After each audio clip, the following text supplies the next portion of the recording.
Hello, everybody. Welcome back to my YouTube channel, Vedic Living. I am Shri, and today I'm going to continue my Nakshatra series. We already talked about Ashwini and Bharani. Today I'll be talking about Krittika Nakshatra. Krittika Nakshatra, it starts at around 26 degrees, 40 minutes of Aries, and it goes till 10 degrees of Taurus. And, remember nakshatras span for 13 degrees and 20 minutes. So that's, this particular nakshatra is flanking Aries and Taurus. It's going between those two signs. Now, this is a nakshatra that it's actually called the one who cuts, because the symbol of this nakshatra is a knife or a blade. Okay, sometimes they say it's a flame too. So the whole idea of this nakshatra is separation, cutting. Okay, it can deal with violence a lot of times. It can deal with protection, because it's, protection is the other side of the coin to violence, right? um, the deity of this nakshatra is Agni. It's a god of fire. So again, there's so much energy there. It's so active. And the fixed star in this nakshatra is Ago. I made a whole video on Ago a few months ago, when Rahu went into Agol, if you remember. And this fixed star has to do with decapitation, losing your mind, losing your head, not physically losing your head. It's about losing your mind. It can deal with addictions. It can deal with ending things. A lot of times it's not a very auspicious fixed star, but it can be very violent. Okay. Now, the mythology of this nakshatra, of the nakshatra Krittika. Okay. In Hindu mythology, the whole story around Krittika revolves around the god Kartikeya. Kartikeya was a powerful warrior who was born to Lord Shiva and goddess Parvati. Okay, he was said to have been born in Pleiades, which is a constellation. So I think he was born. He was not born on Earth. He was born in a different planet. Okay, and the Krittika nakshatra is actually um, the area of Aries, Pleiades, right? Because if you look in the sky, those seven weeping sisters, that's the area where the Krittika nakshatra is spanning, right? The 13 degrees.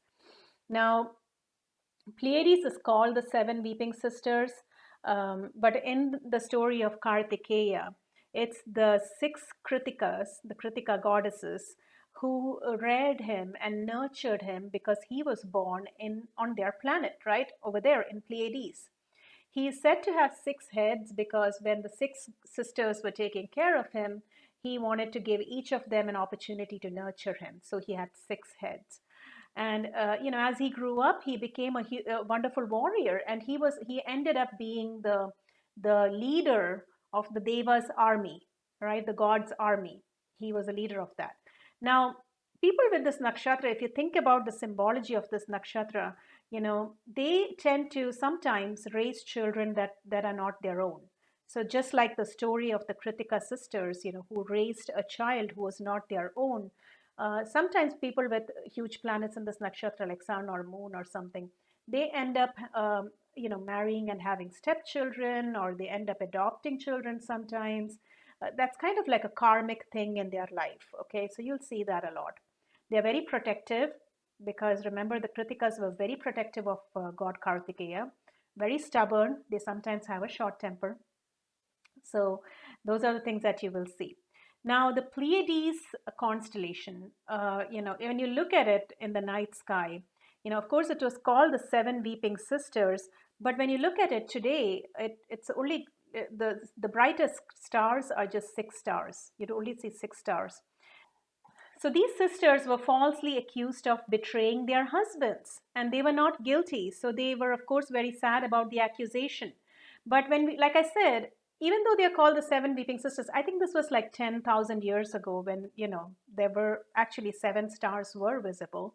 But as time went by, and today, if you look in the sky, you only see six. And I don't know the actual reason, but I believe that one of them is kind of merged or kind of hiding behind the other one because of the movement of the stars. Remember, the stars are not really standing still, right?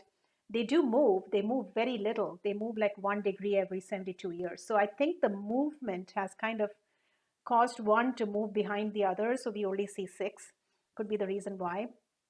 But the mythology goes that these, and now I'm talking about Greek mythology, right? We talked about the Hindu mythology. In Greek mythology, these six sisters or the seven sisters were actually the daughters of the Titan called Atlas.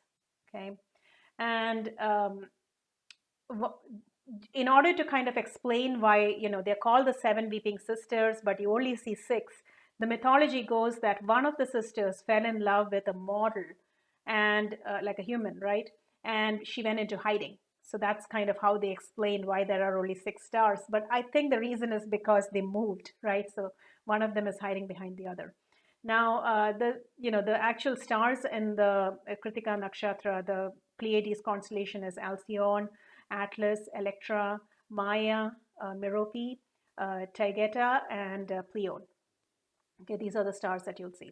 Now, like I said, this Krittika Nakshatra is not, it's not a great nakshatra, but yes, it does have um, a strength to it. Because remember, it's in like half Aries and half Taurus. Aries is all about like, impulsiveness and doing things quickly and acting quickly. And Taurus is all about, it's an earth sign. They're stubborn. They don't give up things very easily, right? So that's where the stubbornness comes from.